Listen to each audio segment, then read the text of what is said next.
after decluttering over 80% of the stuff in my house, I want to tell you what has been amazing, what has changed, and maybe what I would do differently. So let's start in the bathroom. Now, one of the places where we had so much stuff, I had so much stuff, is under here. Now, let me know if you can relate to this. This area used to be absolutely full. Like, I would say I decluttered more than 80% of what was under here. We had bottles, there were jars. It was mostly hair products, but there was also a lot of body wash. There was a lot of moisturizer. And one of the things that I love to do now is to keep toilet cleaner and stuff in the bathroom, which just makes it so much easier to clean. But there was definitely not room for that. Now, I come from a family where my mom had 3 sisters, and in my grandparents' bathroom and in everybody else's bathroom, there was always like a ton of hair products. Like, people would come and visit and they would leave them. Curly hair runs in the family. So what I did to go through this area, which, stuff would fall over, and it was just so silly because I truly only used the same stuff, was I just had to be really, really honest with myself about what I was using. Now, like I said, there are only certain things I use. I actually did a video where I talked about my son graduating, how sad I was, and I talked about like the products I use. So I actually, as a minimalist, I use 3 hair products, and this is a skin toner. So I have my 2 skin products under here, and then my hair products, this. And I just was honest with myself, and I get it. It is hard because the thing is, hair products are expensive. And if we don't use them, we're just like, but the thing is, like, I don't know about you, but my hair, it will straight up reject things if it doesn't like them. So I just had to be honest with what I use. And what I was able to do was donate a few. I was able to give some away. I actually have one thing that I'm going to give to my niece because she also has curly hair. So I'm able to do that for her. And now basically all I have under here is I have the cleaner, which honestly doesn't need to be here. My husband's shave cream. It's like his only thing. Face stuff, a few hair things. I have a clarifying conditioner, because if you know, you know. And then I have hair mask. That's it. But there used to be probably like 100 things under there, and now there is so much less. So that is a million times better. I'm going to say I'm perfect though, because I still have my workout clothes here from yesterday. One of the things I really like now that that area is clean is just how easy it is to just find what I'm looking for. Like I said, I always just went for the exact same stuff. And now I'm not just sort of like feeling guilty about all that stuff sitting around there, not getting used. Now let's go to the kitchen. That brings me to the kitchen. Now, let me know if you can relate to this, a kitchen where you have stuff all over the counters. Now, we used to have appliances all over the counters. We had paperwork. We had, there was like dust. There were crumbs behind all of the appliances. I'm not gonna lie, I still have some things. Like, look over here. I do have this kettle that I love. And I've got kombucha and that thing. That's better. So there are still a few things out, but the thing is, it was a pain before. It was hard to cook. It was a burden to find things. And I mean, let me know if you can relate. Like, yes, I know I have a bigger kitchen, but in every size kitchen I've ever lived in and had, and I've had some tiny kitchens, we just had so much stuff around. And by getting honest with myself and just deciding what had to go, I was really happy. Now, I'm going to be honest with you. I did not tidy up these cupboards I'm about to show you. So they're a little messy, and I'm going to be honest with you. Like, the kids, they actually put things away a lot of the time, and it doesn't always get done right. So look at, like, these are stacked up funny. We've got cutting boards. There's some frying pans and some baking dishes. But before, this kitchen used to be overflowing with all sorts of different options for cooking and cleaning. And I've shared before that my grandma, she had so much stuff in her house, and I absolutely loved how prepared she was. And I liked the idea of being that person that had the things somebody needed or that they could borrow. And like, I had like a taco holder, or I just had random things that anybody could use. And the thing is, it occurred to me that I was not doing those things. I would avoid even looking for certain things because I knew it meant going to the back of the cupboard, bringing a bunch of pots and pans out or bringing out random things, bringing out like cupcake holders and that. And actually in this cupboard right here, you can see I have a cupcake holder up there. Now that cupcake holder, I was actually just thinking about this. I probably am going to declutter that because my kids are getting older. I don't see us transporting cupcakes soon. So maybe I'll give myself a year. I think I have used it in the last year. And the only times we do use it really is if we're like donating to a bake sale. But when the kids are grown up, I will do that. So again, what I had to do in order to declutter my kitchen was being super honest with myself and to recognize that, yes, maybe I was trying to aspire to be like my awesome grandma who was prepared for everything, which I absolutely loved, but maybe that was not serving me because it was a pain to look for things and to have stuff everywhere. And let me be honest with you, she did not have appliances all over her counter. This lady, so clean, so tidy. But I had to be honest. Do I use this? Am I going to use this? Is this like a fantasy self kind of situation? Was this a gift that I feel guilty about decluttering? These are the things that we have to ask ourselves. And one of the biggest things is, do I have a home for everything? And I love when Dana K. White asks, where's the first place that I would look for this thing? And that just blew my mind because I love that there is a place for everything and everything in its place. And a lot of people, they get upset when I say that or when others say that, but it is just so helpful because it just makes cleaning so much easier and it makes decluttering so much easier. So when you go through your house, if you're like honest with yourself and you're like, okay, like I really am not using all of that stuff, then it just makes life easier. And over my shoulder right there, that's a pile of laundry on my couch. This house is not perfect, but it is so much nicer. And the other thing is, the end of this counter here, we still get piles of things randomly, but it's easier to put things away because there is a place for everything and everything.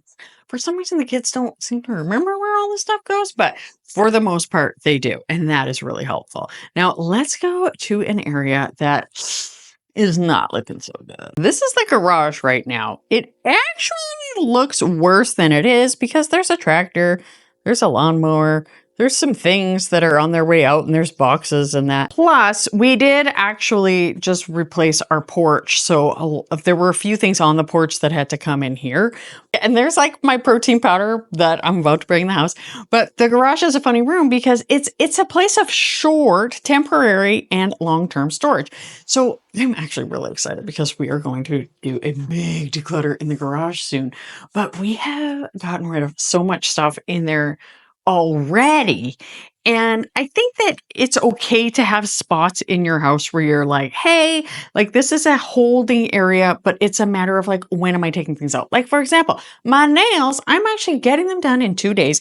And where I get my nails done is where I donate stuff. So a bunch of that stuff is going to go there. Plus, like there's recycling. But the point is, if we had not already decluttered over 80% of what was in that garage, it would be jam-packed. And I know that you have seen garages that are jam-packed. Maybe you have one, and I am not judging you. Look at that. That's recycling. That's supposed to be out there. This house is not perfect. I'll tell you that right now. And look at this. Now that right there is one of the things I would never declutter. Now I want to go downstairs to what was the box room. Now this room used to, initially when we moved in about 9 years ago, this was the box room. And it was absolutely filled with boxes. Now my husband, he just made a screen. So he's made it into a projector, or there is a projector. Anyway, but it was filled with boxes. And they are gone now, which was great. And I would honestly say they were probably one of the easiest things to do. So if you have moved recently, or even not recently, go through those boxes, because the great thing is when you have stuff in those boxes, you probably will realize that you're not using those things. And there might be the odd thing you come across that you're like, hey, turns out that I was looking for that. And I think that's wonderful. Now we just have it as a messy spot for the teenagers to hang out and to eat their crackers and their hot sauce. And of course, there wasn't all that food there before, but it's really nice that this nice big room is now just a spot where we can watch movies. Now we are in my very flattering yellowy green closet room. And this is my closet. This is all this stuff I have hanging here. A couple of dresses. I have my work sweater there.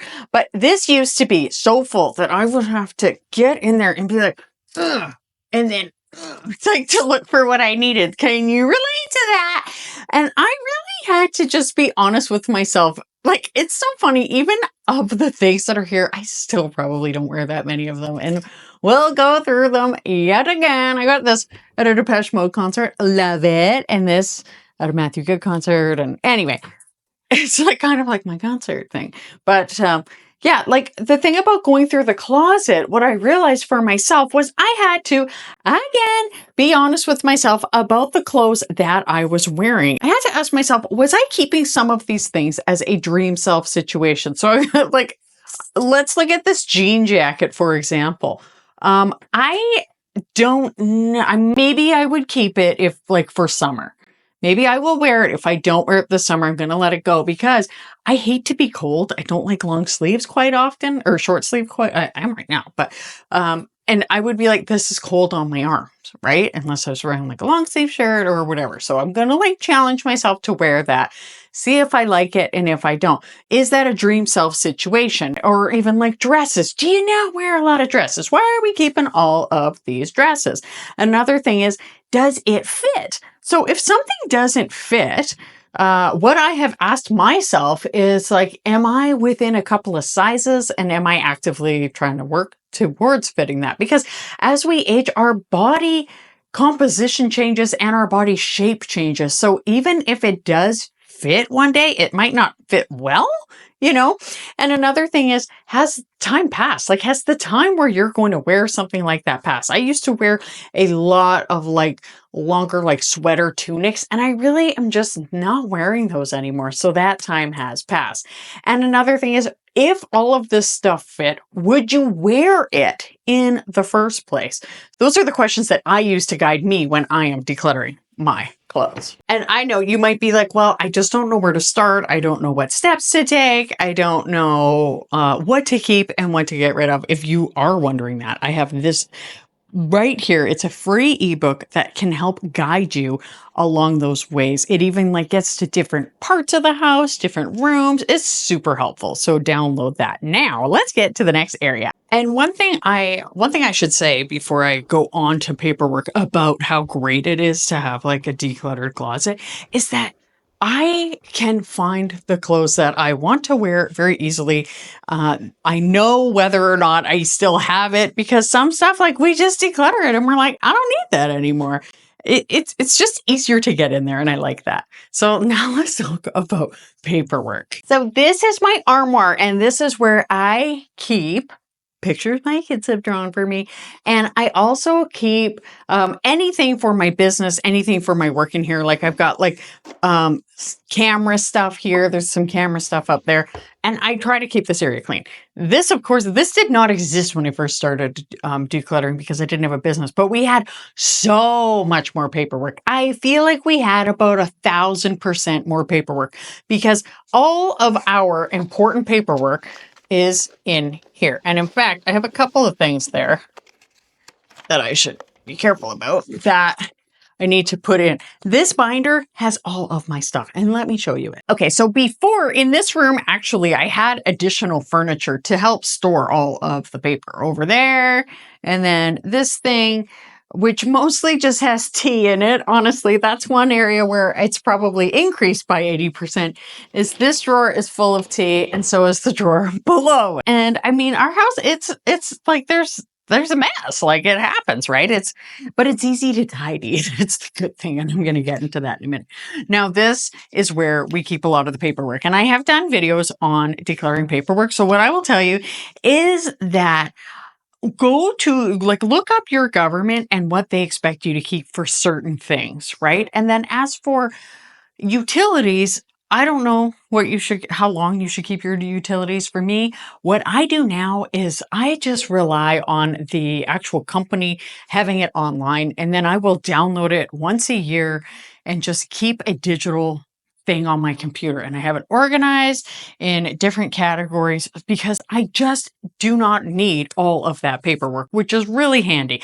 So if at all possible, get stuff digitally sent to you. And there's actually one sort of extended healthcare company that keeps mailing us letters every time we go to the chiropractor or something, and that's got to stop. So I need to tackle that. But in here we have stuff about insurance, stuff about like marriage certificate, health, kids' health, car ownership, just basic stuff like that in one binder. So I know where stuff is. And my husband, I was away and he was like, where is blank document? And I was able to say, go in the green binder and find it. The amount of paperwork that I went through was massive. I went in this dining room. I had paper all over this table, and I ended up basically having one thing for recycling, put all of it in there.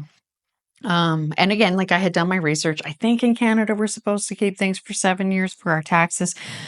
So I had done that. I had set all that aside. And once you actually like have your parameters set, it's actually quite easy to go through things. And one of my favorite things, of course, is to use like, I like to put like my AirPods in and just be entertained, just like listen to something as I'm looking through things, nothing that's going to take too much away.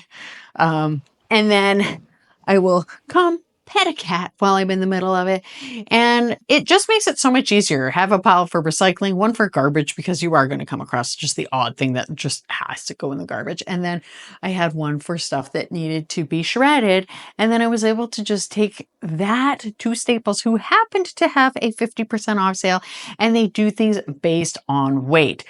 So the paperwork being in one area has made a huge difference, because that is one thing people tell me is a big problem. And for me, it was a massive problem, to the point where once it was tackled, I was actually able to get rid of a huge piece of furniture and make room in my other piece of furniture for my tea. Now, since decluttering, I will tell you, life is much easier. It's easier to tidy up. It's easier to put things away. I showed you things that I still need to pick up today, but it will take like 5 minutes, like those jugs over there that I am pointing at that you can't see. And would I do it again? What would I do differently? What I would do differently is I would do it sooner. And one of the things people need to recognize is that we still are going to continue to need to declutter. You saw my garage. We need to go in there. Well, when recycling comes, we're going to like take out those big boxes and donate, but it is an ongoing process for sure, which can like seem like a burden, but once you've actually got the bulk of it out of the way, it is so much easier. And like Dawn, the minimal mom, says, it's layers, right? The onion method, going back. And I can think of things in the kitchen that I could still declutter, even though I have decluttered so much. The Swedish death cleaning method is actually a great way to do some decluttering, especially if you want to consider how great it is living in a tidier, clean home, and maybe leaving an easier situation for your family members in the long run. Even though I'm only in my 40s, I still did it. Check that video out here. It is so handy. There are so many great tips. Download that free ebook. I hope you stay tidy and mighty, and I also hope something great happens for you today. Thank you so much for watching, and I'll see you next time. Bye.